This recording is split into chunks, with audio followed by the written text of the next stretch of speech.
Le DAF Fresh Morning, c'est 104.5 tonnes de bonne humeur. Tous les matins sur Urban FM. La meilleure radio de la capitale. La meilleure radio de la capitale. Vous êtes sur Urban FM 104.5, la station urbaine dans le DAF Fresh Morning avec Aaron et Ruth. On va terminer l'émission avec la dernière rubrique du jour, celle de Mosley. Bonjour Mosley. Bonjour René Ruth, bonjour Comment tout le monde. tu vas? Bonjour Fallon, ça va très Mais bien. quand tu dis tout le monde, c'est qui les auditeurs? Les auditeurs, bien sûr. ce sont eux qui sont une multitude, et que on ne pourrait citer nommément. D'accord. Alors, l'actualité politique est marquée par quoi? Alors, l'activité politique aujourd'hui est beaucoup plus marquée par on va dire, les sorties de terrain en vue d'encourager on va dire les citoyens à se faire enrôler sur les listes électorales. Parce que tu sais que nous sommes dans cette période-là qui a été lancée le 5 mai, qui a commencé le 9 mai et qui doit prendre fin le 7 juin. Oui. Donc, nous avons du 9 au 7 juin la période de révision de la liste électorale et ces opérations sont en train de se dérouler actuellement dans les municipalités. Est-ce que tu sens l'engouement de la population? J'ai fait quand même quelques terrains, du moins de quelques déplacements et je suis également moi-même allé changer ma domiciliation électorale. Et effectivement, il y a beaucoup de personnes qui se présentent devant les centres d'enrôlement ou du moins les centres de révision des listes. Et ce que j'ai constaté, c'est que par rapport aux années antérieures, on a beaucoup de jeunes. Beaucoup de jeunes qui vont se faire enrôler, qui, pour la première fois, vont devoir plus ou moins participer à la vie politique du pays. Est-ce que tu penses que c'est parce qu'ils ont pris conscience de l'importance du vote? Je pense que c'est surtout parce qu'il y a une grande incitation aujourd'hui. Il y a une grande incitation. Quand tu vois aussi bien la majorité que l'opposition aller sur le terrain, appeler les militants à pouvoir aller s'inscrire sur la liste électorale, mais également faire un clin d'œil à ceux qui sont dans l'hésitation, à ceux qui peut-être avaient décidé de ne jamais participer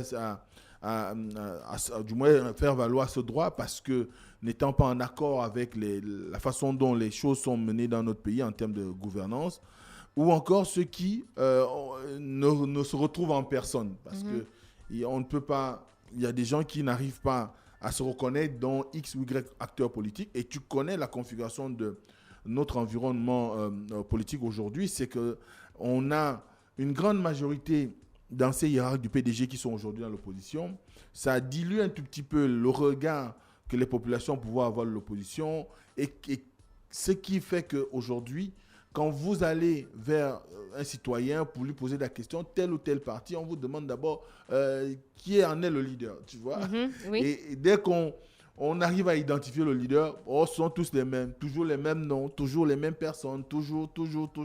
Donc, à un moment donné, il y a eu, on va dire, une cassure, où il y a une cassure qui existe entre le politique et le citoyen, sinon l'électeur et le prétendant à un poste politique ou l'acteur politique, simplement parce que on ne comprend plus forcément les positionnements des uns des autres. Et d'ailleurs, on a souvent tendance à en rire ici lorsqu'on parle de la transhumance politique.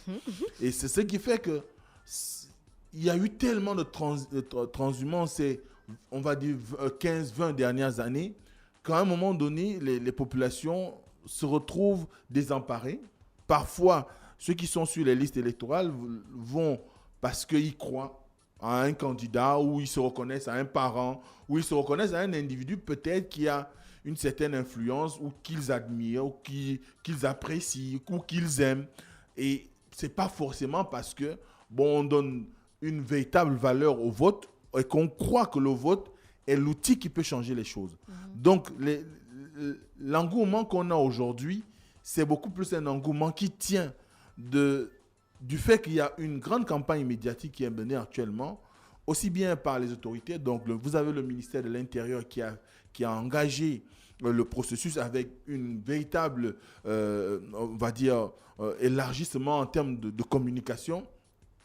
un élargissement en termes de communication. Ensuite, vous avez les partis politiques, comme je le disais. Le PDG fait des communications tous les jours. Oui. Vous avez les oppositions ou l'opposition qui, elle aussi, est sur le terrain. On a, par exemple, depuis un certain temps, un certain nombre de partis tels que celui de Barreau-Chambrier, le RPM, qui est sur le terrain. Il a en tournée, et dernièrement en Mouila, il a appelé ses électeurs, il a appelé ses militants à aller se faire enrôler, qu'il n'y a plus de place aujourd'hui pour l'abstention. Hier encore, on suivait l'actualité de Alternance de 2023, qui est un regroupement de une coalition de l'opposition, qui est aujourd'hui dirigée par M. François Ndomobian, et qui a sillonné certaines artères de Libreville. Vous avez, par exemple, Paul-Marie Ngonjou, qui est à l'intérieur du pays pour une tournée également interprovinciale avec son union nationale initiale, et qui profite également de cette occasion, non seulement pour appeler les citoyens à aller se faire enrôler, mais également pour pouvoir se désigner. Je dis désigner parce qu'ils ne vont pas encore procéder, on va dire, aux investitures officielles. Ils sont également en train de procéder à la désignation des éventuels candidats pour les différents sièges à travers le pays. On prend par exemple, le week-end dernier, ils étaient à OIM. Et à OIM, M. Chouis, il a désigné un certain nombre de personnalités. Je prendrai un seul cas. On a par exemple M. Joseph Martial Alloro, qui a été choisi comme celui qui pourrait concourir pour l'Union nationale initiale pour le départ dans le 5e siège du département du Wole, notamment le canton Wole, comme on le dit. Et ces derniers... Manga Moussavou également. Il est également sur le terrain parce que le week-end, le samedi, il a organisé une grande messe avec ses militants au gymnase qui porte son nom à Mouila. Et lors de cette occasion, non seulement il a appelé les militants à aller se faire enrôler, mais surtout d'être prêts.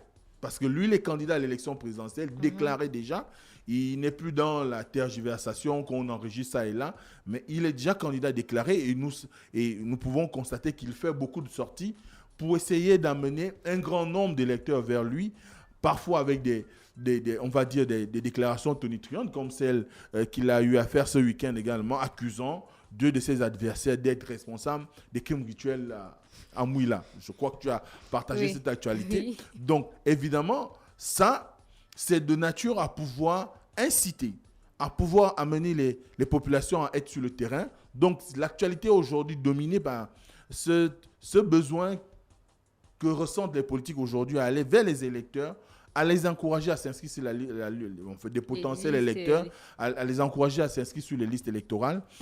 Tu as parlé tout à l'heure des jeunes, mais est-ce qu'on a pensé aux personnes du 3e âge qui ne peuvent faire le déplacement peut-être pour aller voir les listes électorales? Alors, aussi bien les personnes du 3e âge que ceux qui se retrouvent dans des zones plus ou moins difficiles d'accès. Oui.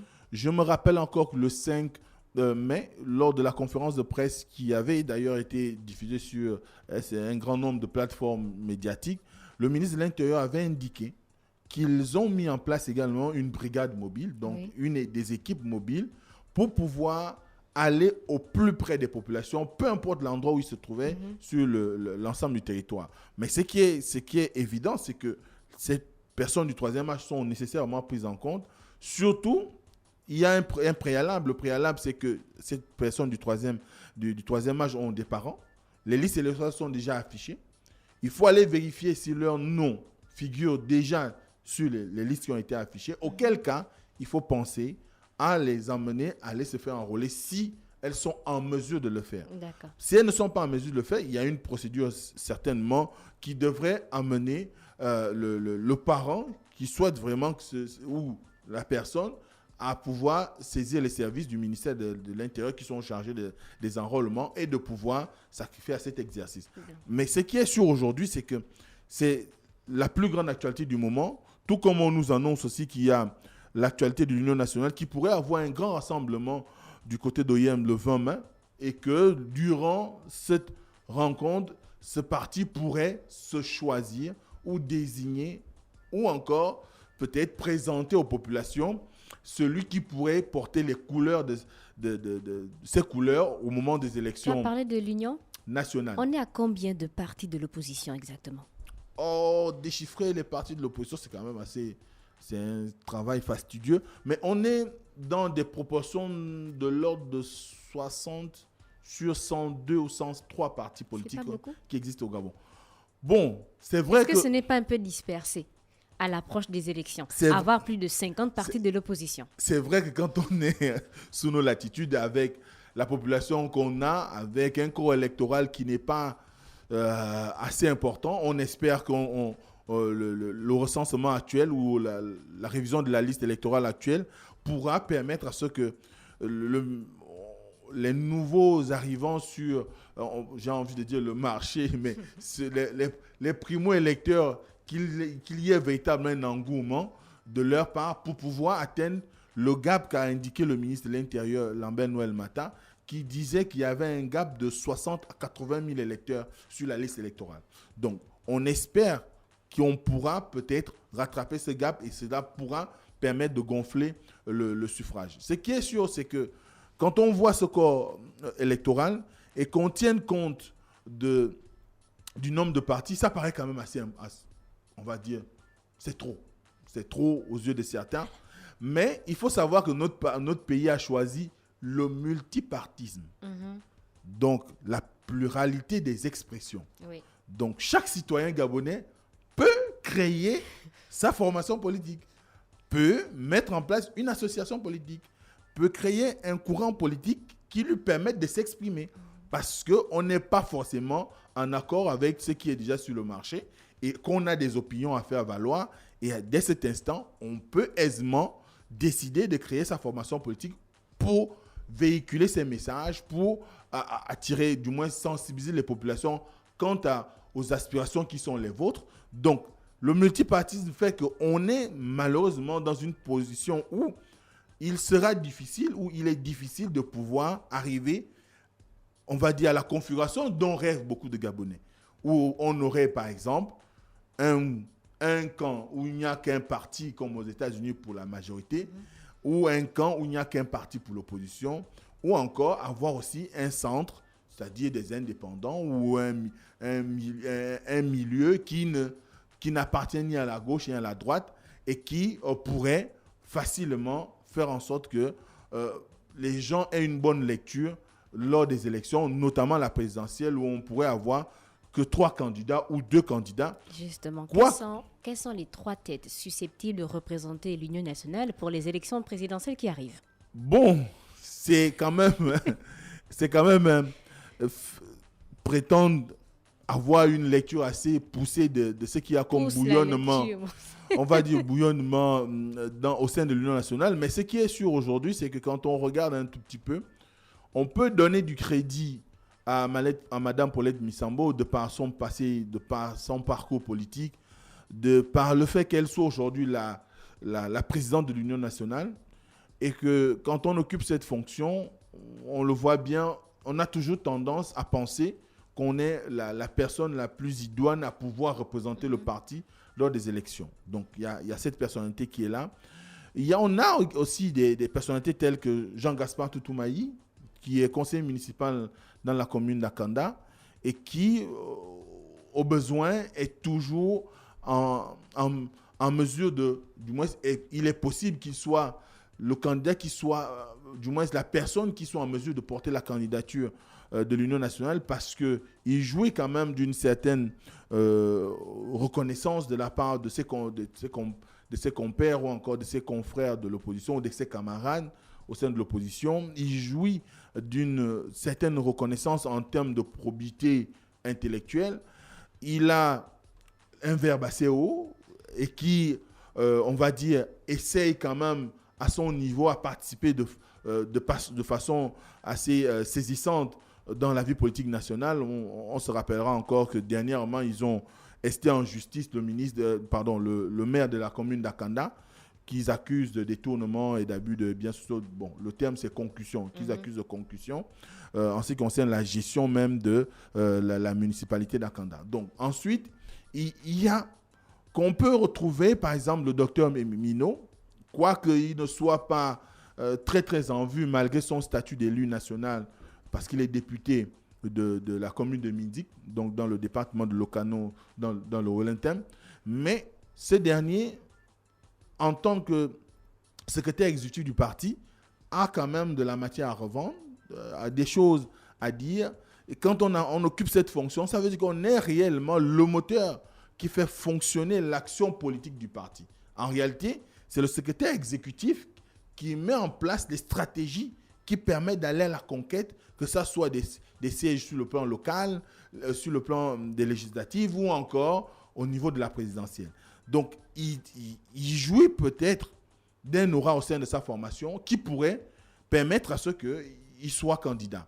Mais attendons voir, parce que une chose est de faire des analyses, de présenter des individus, mais ça, je crois que le choix revient aux militants de l'Union nationale. Si tant est que l'Union nationale est favorable, par exemple, à l'organisation d'une primaire en son sein pour se déterminer ou pour choisir celui qui sera en même de pouvoir représenter cette formation politique lors des prochaines élections, notamment la présidentielle. Donc, on peut avoir ces trois personnalités, comme je le disais, Paulette Misambo, Jean-Gaspard Toumaï ou encore le docteur Mino et Bayard. Donc, ils sont là.